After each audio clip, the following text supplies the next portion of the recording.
저번 117번째 강의 때 우리가 나누었던 말씀 뭐였냐면 제자들이 예수님을 배신하는 장면이에요. 그렇죠? 그래서 유다가 군사들을 데리고 겟세마네에서 기도하시는 예수님을 붙잡으러 쫓아왔습니다. 그때 제자들은 처음부터 도망갔나요? 아니에요. 목숨을 걸고 예수님을 지키려고 딱 버티고 서 있었어요. 그 중에 성질이 급한 베드로가 칼을 들고 말고의 귀를 쳤죠. 그렇게 해서 정말 예수님을 지켜내려고 했습니다. 아마 예수님이 그때 그래 잘한다 나를 지켜라 그랬으면 제자들은 아마 목숨 걸고 그 수백 명의 군사들과 싸웠을 겁니다. 죽음을 두려워하지 않고. 왜? 그 고백은 진심이었기 때문에. 그러나 예수님은 그들의 칼을 거두게 하시고 칼로 싸우지 못하게 하셨습니다. 그리고 스스로 그들에게 결박당하여 붙잡혀 가시는 것이 하나님의 뜻임을 밝히시면서 마치 도수장으로 끌려가는 어린 양처럼 아무 말도 하지 않고 결박당하여 가셨습니다. 그 모습을 바라보던 제자들은 실망감도 있을 것이고 그러면서 야 우리도 저렇게 붙잡히겠구나 라고 하는 두려움이 살며시 찾아들면서 모든 제자들은 어떻게 돼? 다 도망가게 되는 거죠. 그러고 나서 이제 예수님 오늘 본문에 보면 예수님이 누구에게로 끌려가냐면 대제사장 가야바에게로 끌려가는 장면이 나옵니다. 그 장면이 오늘 우리가 읽은 이제 57절인데요. 함께 읽어보겠습니다. 시작. 예수를 잡은 자들이 그를 끌고 대제사장 가야바에게로 가니 거기 서기관과 장로들이 모여 있더라. 여러분 예수 그리스도에 관련된 영화를 조금 보신 기억이 있으시다면 실제로 영화상에서는 예수님이 가야바에게로 먼저 끌려가지 않습니다. 안나스에게로 먼저 끌려갔다가 1차 신문을 받고 가야바에게로 갔다가 다시 공회원들이 모여서 너는 사형에 해당된다 판결 한 번 더 받고 그 다음에 누구에게로 끌려가나요? 이제 로마의 총독 빌립보에게로 끌려가는 거예요. 그 다음에 거기서 최종적인 사형 판결을 받게 되죠. 요한복음에 보면 여러분 요한복음 18장을 한번 찾아보세요. 요한복음 18장 12절.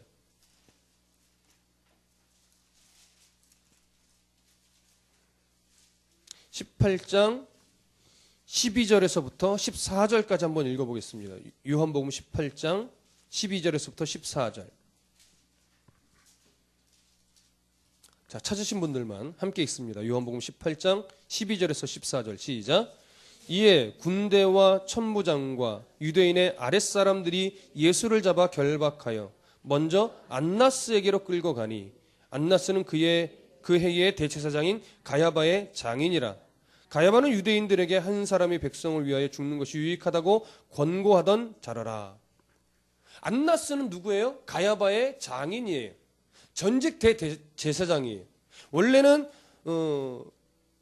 대제사장이 죽기 전까지는 다른 대제사장을 임명하지 않습니다. 그러나 로마 권력에 밀려서 로마 권력으로 인해 안나스가 살아있을 때 대제사장에서 물러나게 되고 가야바가 대제사장이 된 겁니다. 그러니까 대제사장은 한 명밖에 안 되는데 성경은 대제사장들이라고 표현해요. 왜? 아직도 백성들은 안나스를 누구로 인정해요? 대제사장으로 인정하고 있는 거예요. 그러니까 그의 정치적인 힘에 밀려나기는 했지만 아직도 그의 대제사장으로서의 권위는 누리고 있는 거예요. 그러니까 첫 번째 누구에게로 먼저 데려가요? 안나스에게 데려가서 1차 신문을 받고 그 다음에 2차로 가야바에게 가는데 내려오는 어떤 문헌에 의하면 가야바와 안나스는 마당을 중심으로 한쪽에는 안나스가 살고 한쪽에는 가야바가 살았어요. 그렇기 때문에 여기서 신문 받고 바로 데려다가 가야바에게 신문 받는 것이 가능한 일입니다.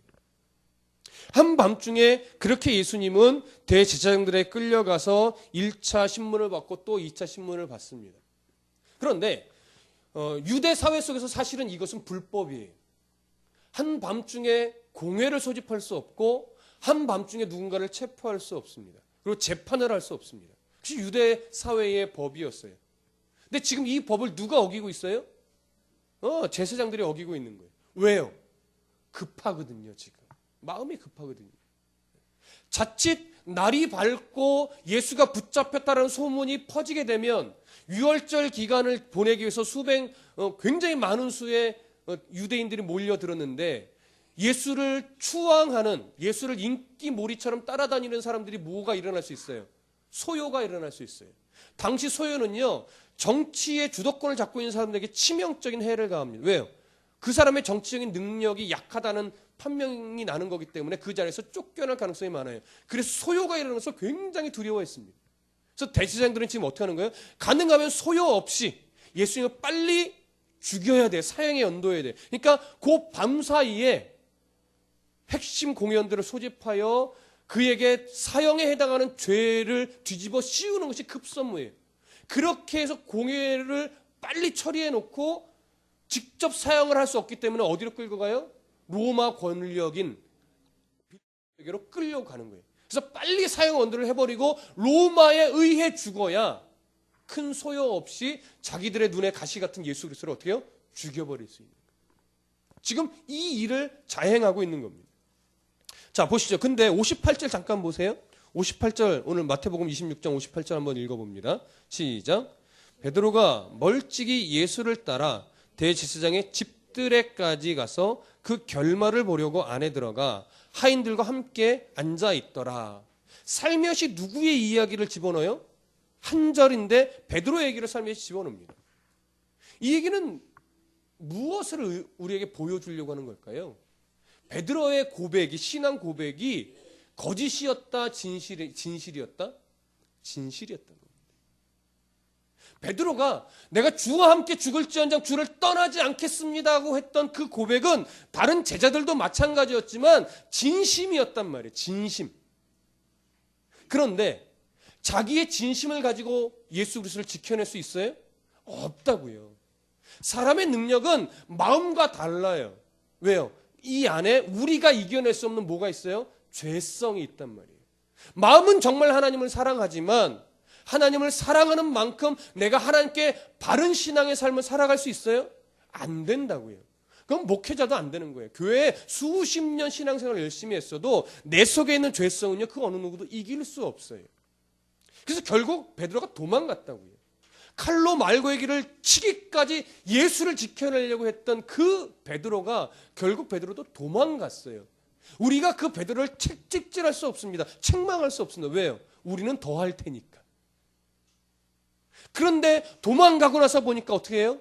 자기에 대한 자괴감, 예수 그리스도를 지키지 못했다고 하는 그 마음이 너무나 무거운 거예요. 다른 제자들은 다 다른 데로 도망가 버렸지만 베드로만큼 어떻게 해요? 그래도 예수님이 어떻게 되는지 보고 싶은 거죠. 그래서 누구의 집에 살며시 들어가요? 제사장인 집에 살며시 들어가요. 지붕이 없었기 때문에 넘어갈 수 있었습니다. 그러나 넘어간다는 얘기는 지금 뭘 각오하는 거예요? 잡혀서 죽을 수도 있어요. 근데 몰래 넘어가서 하인인 척하고 하인들의 불지에는 그 자리에 살며시 앉습니다. 어두워서 잘 못 알아보겠거니 하고. 그런 베드로의 모습을 살며시 여기에 기록합니다. 어쩌면 베드로는 예수님이 판결나는 그 자리의 증인 역할일 수도 있을 것 같습니다. 베드로는 그렇게 들어가서 보고 있고요. 59절로 넘어가 보시죠. 함께 읽어봅니다. 시작.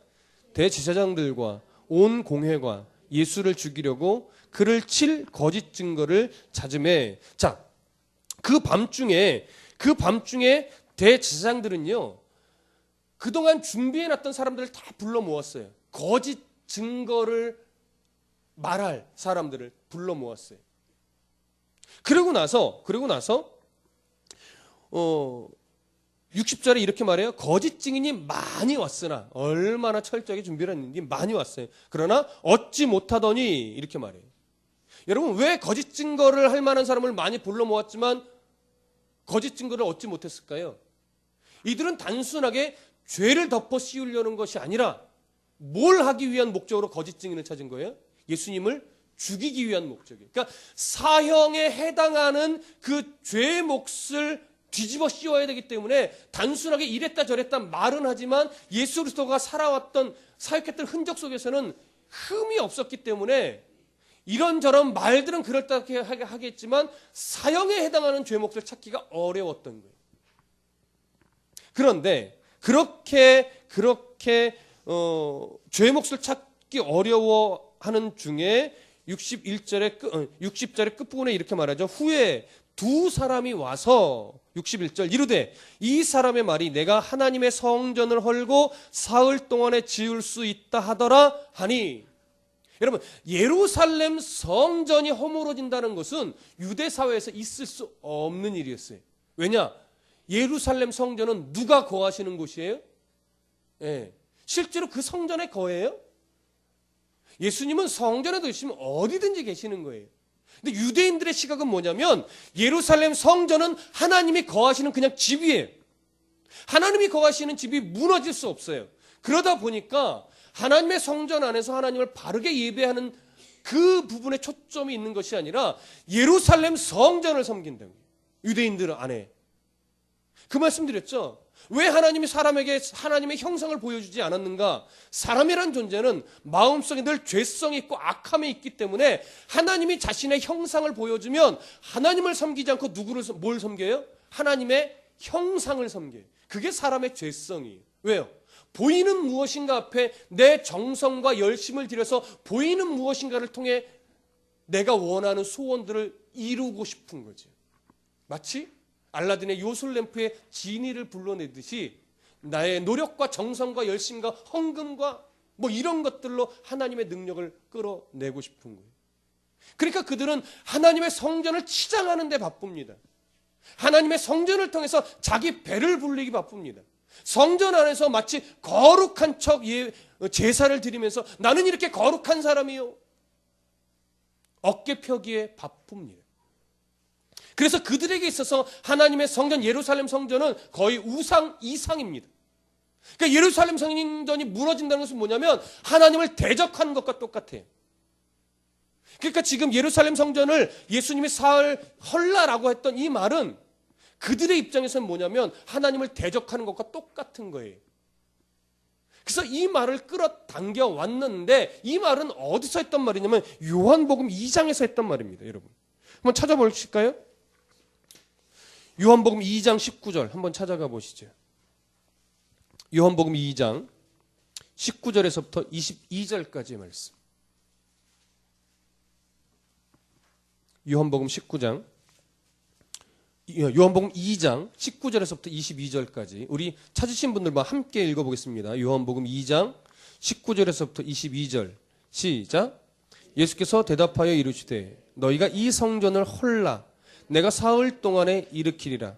유대인들이 이르되 이 성전은 46년 동안 지었거늘 네가 3일 동안에 일으키겠느냐 하더라.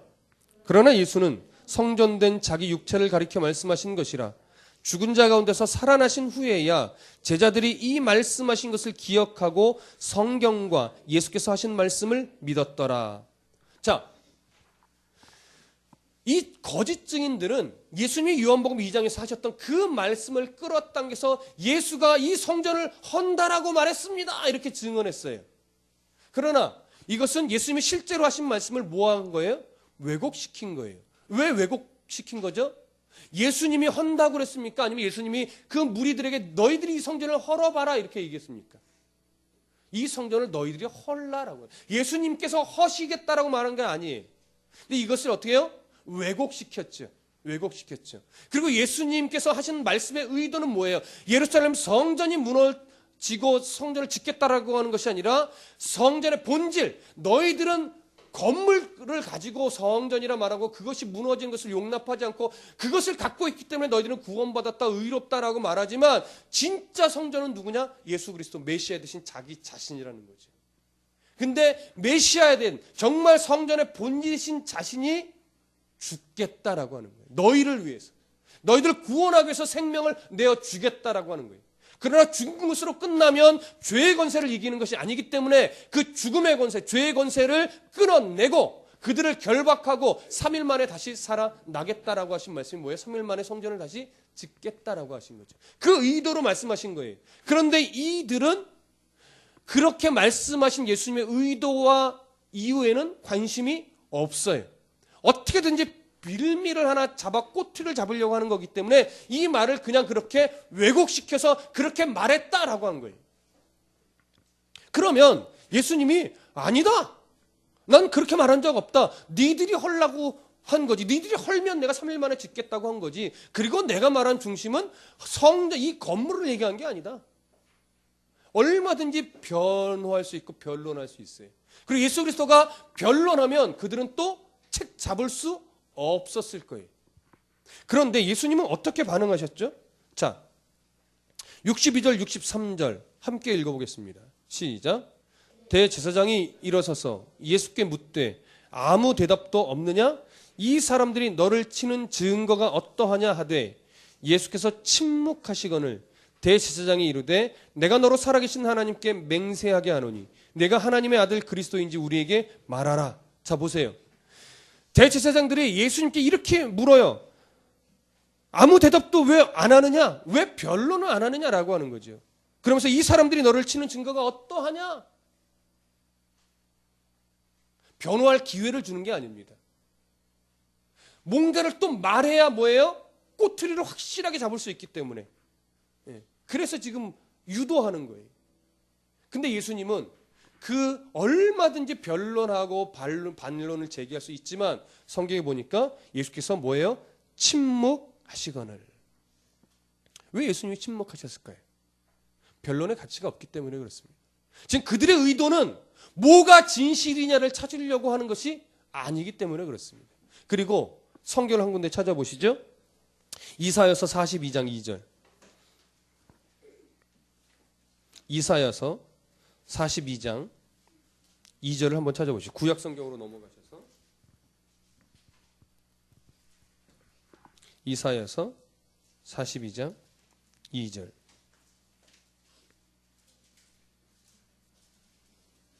이사야 42장 2절 우리 함께 찾으신 분들만 읽어보겠습니다. 시작. 그는 외치지 아니하며 목소리를 높이지 아니하며 그 소리를 거리에 들리게 하지 아니하며.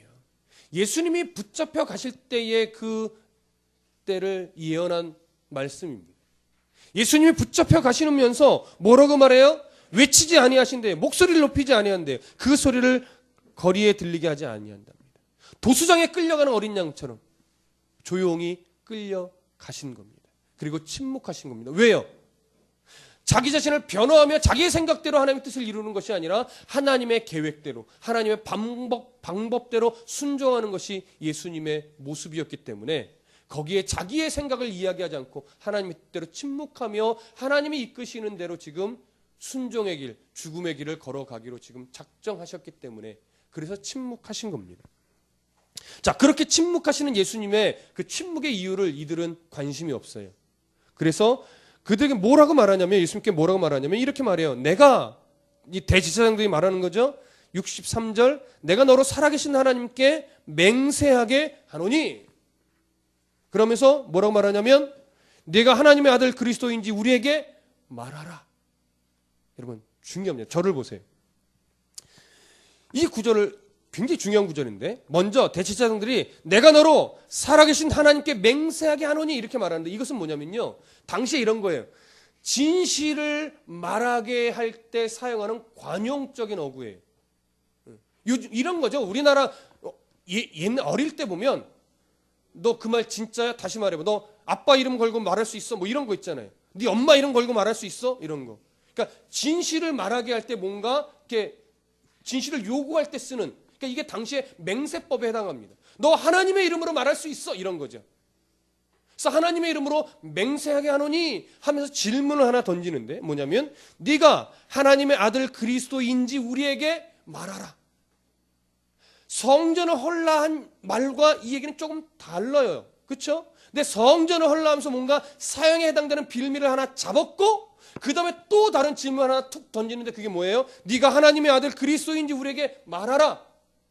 이 대제사장들의 질문은요, 아주 간교한 질문이에요. 뭐냐면 첫 번째는요,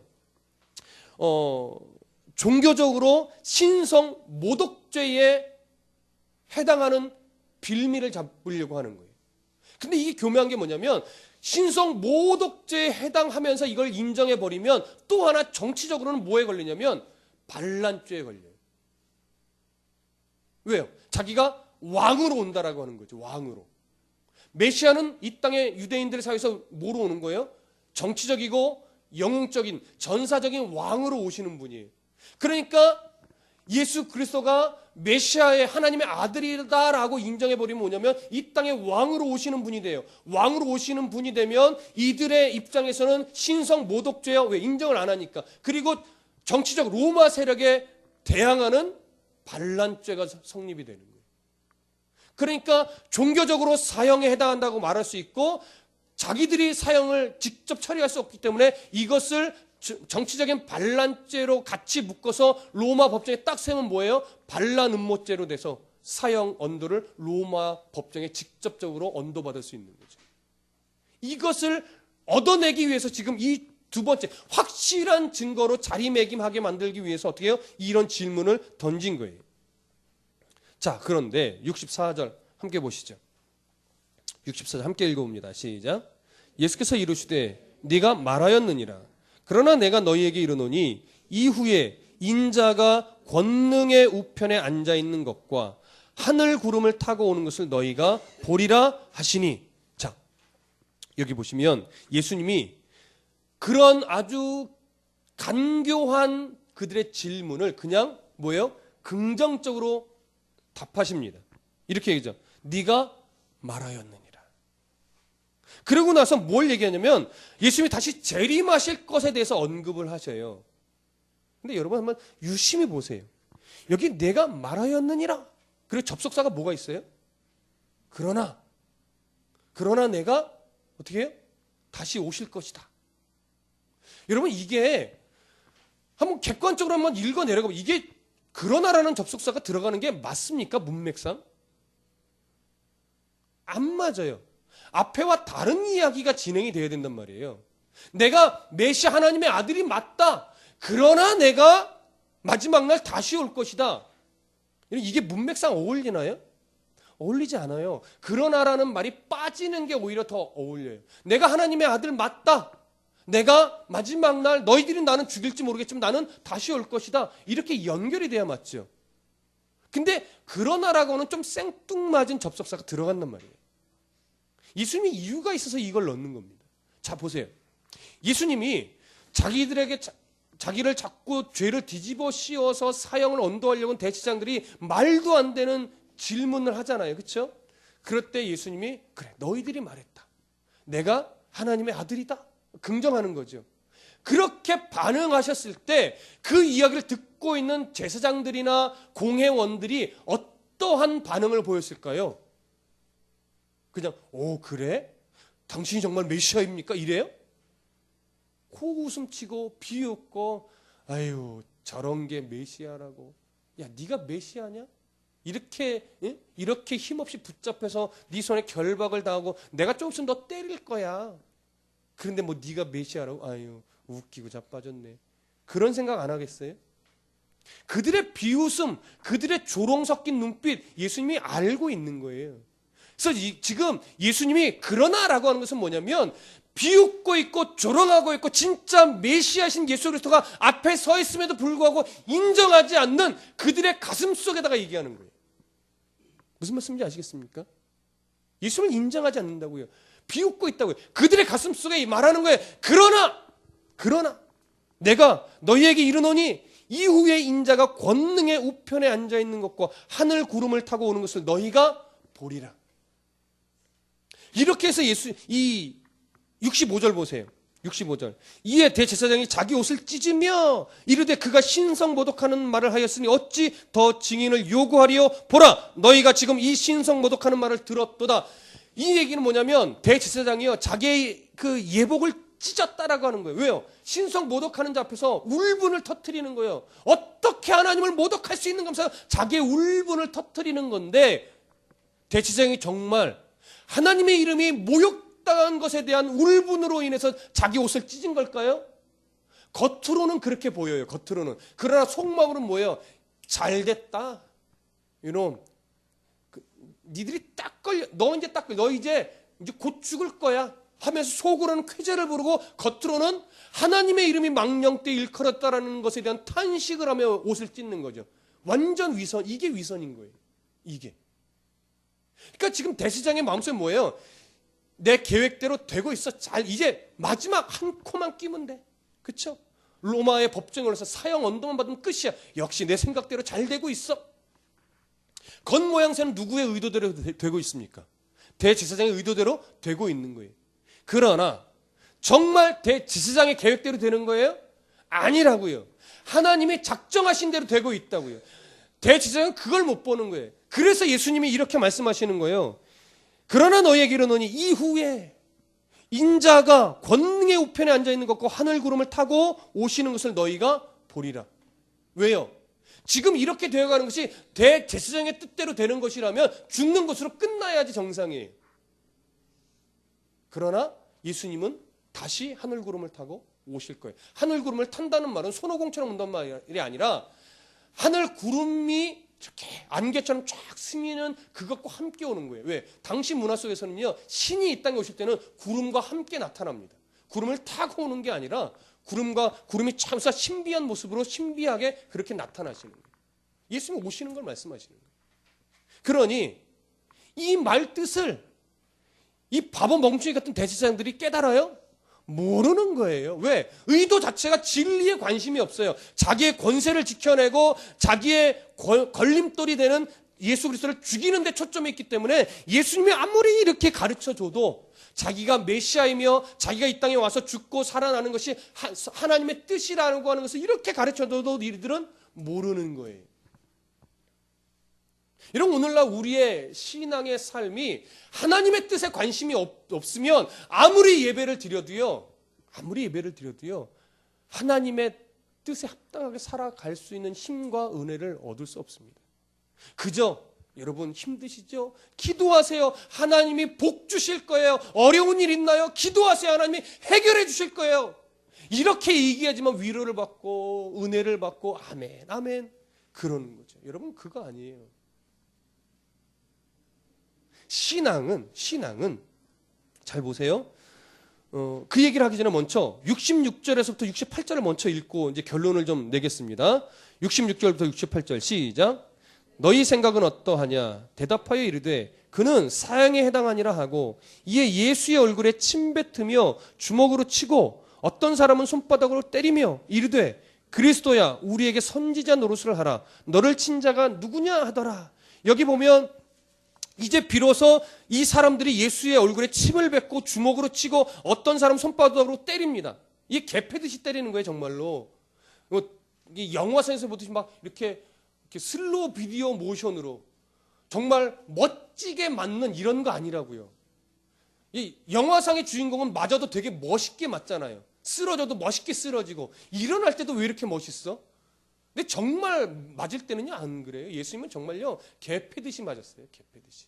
그런데 보세요. 68절 이르되 그리스도야 우리에게 선진한 노릇을 하라. 너를 친 자가 누구냐? 이 얘기는 뭐냐면 네가 신이라면 네가 하나님이라면 초능력을 발휘해서 너를 때린 자가 누군지 좀 알아맞혀봐라. 비웃는 거예요. 근데 그들이 왜 때리느냐? 메시아는요 그들의 사상 속에서 메시아는 몸이 천사의 몸이라고 생각을 했어요. 메시아의 몸은. 그러니까 때릴 수가 없는 존재죠. 근데 뭐예요? 보니까 천사의 몸이 아니거든요. 그들의 생각과 같은 존재가 아니거든요. 그러니까 막 때리는 거예요. 자기들의 기대와 다르니까. 그런데 예수님은 그들의 때림을 그냥 맞아 주셨어요. 이게 우리에게 뭘 보여주는 거냐? 이제 잘 들으세요. 신앙이라는 게 뭐냐를 예수님이 보여주시는 거예요.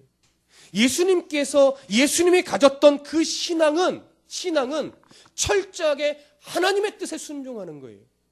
그래서 내가 원하는 것은 이 잔이 옮겨지는 거고 내가 원하는 것은 이 매를 안 맞고 이 십자가를 지지 않는 거예요. 예수님도 왜요? 진짜 인간의 몸을 입고 오셨기 때문에. 그런데 하나님이 원하시는 것은 뭐냐면 네가 십자가에 죽어야만 이 불쌍한 죄에 울무진 백성들이 구원받을 수 있다. 이 방법밖에 없다라고 하는 거죠. 그래서 예수님 뭐라고 말해요? 이 잔이 옮겨지기를 원하지만 이 방법밖에 없다면 내가 기꺼이 매를 맞고 기꺼이 못질을 당하고 기꺼이 옆구리에 창이 찔려 이들을 위해서 내가 기꺼이 죽겠습니다. 하나님 이 방법밖에 없다면 하나님이 뭐라 말해요? 이 방법밖에 없다. 네가 죽어야 되겠다. 이 수많은 백성들의 죄를 위해서 죽을 수 있는 존재가 이 땅에 아무도 없기 때문에 죄 없는 네가 죽어주어야만 하겠다. 이 하나님의 가슴도 찢어지죠. 그러나 예수님은 그 고통을 알면서도 기꺼이 자기 생명을 내어드린 거예요. 그렇게 죽으신 거죠. 여러분 보세요. 신앙이라고 하는 것은 이렇게 내 생각, 내가 원하는 것, 내 기쁨, 이걸 찾는 게 신앙이 아닙니다. 내 행복을 찾는 게 신앙이 아니에요. 물론 바른 신앙을 가지면 행복해집니다. 바른 신앙을 가지면 즐거워집니다. 기뻐집니다. 그러나 오해하지 마세요. 신앙은요, 여러분들이 행복해지려고 하는 것이 신앙이 아니에요. 여러분들이 기뻐지려고 신앙 생활을 하는 게 아니에요. 신앙 생활은요, 내가 죄인인데, 내가 천국 갈 수 없는 존재인데, 그런 나를 위해 예수님이 죽어주셨구나라고 하는 사실을 알게 되는 게 신앙이에요. 그런 사실을 알게 됨으로 인해서 하나님의 마음을 찾게 되는 게 신앙이에요. 하나님의 마음을 찾게 되니까 내가 이렇게 사는 것이 올바른 것이 아니라 이렇게 사는 것이 올바른 거구나. 이웃을 위해 생명을 내주고 섬겨주고 낮아지고 기꺼이 그들을 위해 내 이익 좀 포기할 줄 알고 기꺼이 주님을 위해 뭔가를 잃어버릴 수 있는 자세가 되는 것, 이 땅에서 복을 구하지 않고 하나님 나라의 복을 받은 자로서 기뻐할 수 있는 것, 이게 신앙이구나. 내가 그렇게 살아야지라고 다짐하는 게 신앙이에요. 그래서 그렇게 살려고 애쓰다 보니까 또 뭘 알게 돼요? 야, 내가 이렇게 바르게 잘 하나님 뜻에 합당하게 살고 싶은데 나는 이렇게 잘 못 사는 존재네. 나는 왜 이렇게 하나님이 원하신 대로 못 살까? 이런 나의 연약함을 발견하는 게 신앙이에요. 그런데 또 그것을 발견하다 보니까 그런데도 하나님이 나를 사랑하셔서 포기하지 않으시네? 그 말도 안 되는 그 은혜를 또 발견하는 게 신앙이에요. 그래서 하나님 감사합니다 하면서 또 다시 뭐예요? 그런 삶을 살아가려고 또 애쓰는 게 또 신앙이에요. 근데 아무리 애써도 또 그런 하나님 원하시는 수준에 도달하지 못하는 나의 연약함을 발견하는 게 신앙이에요. 또 발견하면서 그런데도 나를 끝까지 품으시는 하나님의 은혜를 또 발견하고 감사하는 게 신앙이에요. 언제까지요? 주님 부르실 그때까지 이렇게 반복되어서 하나님의 은혜를 찾고 나의 죄성을 발견하고 또 하나님의 변함없는 은혜를 발견하고 감사하고, 이렇게 해서 하나님 안에 붙들려 있는 게 뭐예요? 그게 신앙이라고요. 거기 그렇게 살아가다가 중간중간 하나님이 보너스로, 잘 들으세요, 보너스로요, 물질을 주실 때도 있어요. 보너스로 명예를 주실 때가 있어요. 근데 또 보너스로요, 건강을 주실 때도 있어요. 또 보너스로 재산을 가져가실 때도 있어요. 왜? 그래야 하나님을 더 찾을 수 있으니까. 여러분, 찬송가 어메이징 그레이스라는 찬송이 있습니다. 나 같은 죄인 살리신 주의 놀라와. 여러분, 이 찬양을 쓰신 분이 존 뉴턴이라는 사람이에요. 근데 그분은 1600년도에 어떤 삶을 살으신 분이냐면 노예 상인이었어요. 노예들을, 흑인들을 붙잡아다가 팔아서 자기 배를 불리는 노예 상인이라고요. 인간이 지을 수 있는 가장 악랄한 죄 중에 하나가 노예 상인이에요. 근데 그런 자가 어느 날 그렇게 노예를 팔아먹고 자기 배를 불리며 살다가 하나님을 만났습니다. 하나님을 만나서 자기의 인생을 되돌아본 후에 지은 찬양시가 바로 어메이징 그레이스예요. 나 같은 죄인 살리신 그 은혜 놀라와.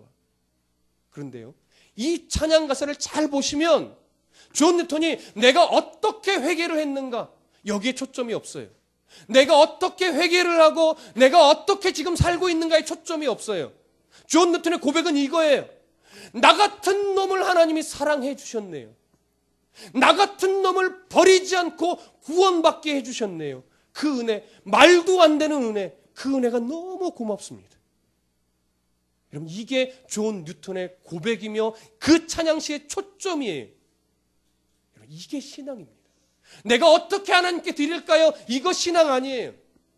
내가 어떻게 회개를 했는가? 이것도 신앙 아니에요. 진짜 신앙은 뭐냐면 이걸 발견하는 거죠. 나는 구원받을 자격이 안 되는데, 나의 살아가는 모습이나 내 수많은 생각들의 더러움이나 나의 욕심 탐심을 보니까 하나님 앞에 이쁨을 받을 만한 구석이 요만큼도 없는데 하나님은 왜 날 사랑하는 거지? 이걸 발견하는 거예요. 나를 사랑한 이유를, 나를 사랑하실 만한 이유를 내게서 찾지 못하는 거예요. 저는요, 목사가 되고 더 많이 느낍니다. 하나님이 나를 왜 목사로 세워주셨는지를 모르겠어요. 나 같은 놈을. 여러분을 구원하신 하나님의 이유를 아세요? 그 대단하신 거예요. 나는 이래서 하나님이 사랑하시나 봐. 여러분 대단하신 거예요. 아니면 엄청난 교만에 빠지신 거예요. 여러분 우리 안에 하나님이 나를 사랑하실 만한 요만한 근거도 찾을 수 있다면 여러분 대단하신 거예요. 찾을 수 없습니다, 여러분. 우리는 구원받을 만한 가치가 없다고요. 그런데 하나님 그런 우리를 뭐예요? 사랑하셨어요. 사랑을 어떻게 표현하셨냐면 자기 아들 예수 그리스도를 내어주시기까지 사랑하셨다고요. 그 은혜가 고마워서, 그 은혜가 너무 감격스러워서 오늘 하나님의 뜻대로 살아가려고 애쓰는 게, 비록 온전하진 못하지만, 완전하진 못하지만 그렇게 살아가려고 애쓰는 게 신앙이에요. 그러니까 여러분, 돈이 없어서 신앙생활을 못한다? 거짓말이에요. 건강이 없어서 하나님을 섬기지 못한다? 거짓말이에요. 명예가 없고 좋은 대학 못 나서 하나님을 바르게 못 섬긴다? 다 거짓말이에요. 하나님이 원하시는 것은 네가 나한테 뭐 해주라가 아니에요. 그냥 내가 널 사랑하니 나의 시선 안에 네가 있었으면 좋겠다. 나의 마음 안에 네가 늘 머물러 있어줬으면 좋겠다. 다른 거 원하는 거 아니에요. 이 고백만 하라 이거예요. 나를 왜 사랑하셨어요, 하나님? 그 이유를 모르겠는데, 그런데 감사해요. 이런 나를 사랑해 주셔서 감사해요. 이런 나를 천국 백성 삼아 주셔서 감사해요. 최고의 은혜를 받았는데 제가 더 이상 뭘 하나님께 요구하겠습니까? 주와 함께 죽을지언정 떠나지 않겠습니다. 그 고백이 제 고백과 똑같습니다. 근데 저는 주님을 버릴 수밖에 없는 존재네요. 저를 계속 뭐예요? 다듬어 주세요. 계속 만져주세요. 그래서 하나님이 원하시는 수준까지 저를 계속 끌어올려 주세요. 하나님이 낮은 자의 자리에 보내시면 기꺼이 낮아지겠습니다. 저를 아프게 하시면 기꺼이 아프겠습니다. 하나님. 그저 하나님의 자녀답게 그렇게 바른 신앙의 삶을 살아갈 수 있도록 도와주옵소서. 여러분 이 고백만 갖고 있다면 하나님의 제일 되는 기쁨을 누릴 수 있습니다. 하나님이 가장 사랑하시는 겁니다. 다른 거 여러분 안 하셔도 됩니다. 이 은혜 안에 머무르는, 이 사랑 안에 머무르는 그런 성도가 되시기를 소원합니다. 기도하겠습니다.